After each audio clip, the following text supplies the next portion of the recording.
Hi friends, చూడండి friends, ఇది దానిమ్మ గింజలు మనకి హెల్త్కి ఎంతో మంచిది. తినాలి ఇలా రోజుకో కాయ తింటే చాలా హెల్త్కి మంచిది అనమాట. బ్లడ్ ఫ్రెష్గా వస్తుంది.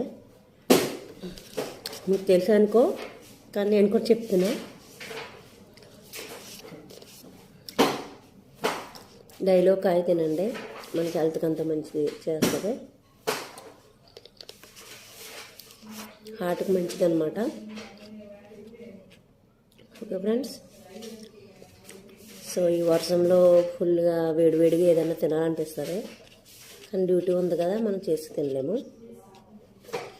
అందుకు ప్రస్తుతానికి ఫ్రూట్స్తో తినేసి సరిపెట్టుకుందామని అలా నీట్గా ఒలిచి పెట్టుకోవాలన్నమాట తినడానికి. Okay friends.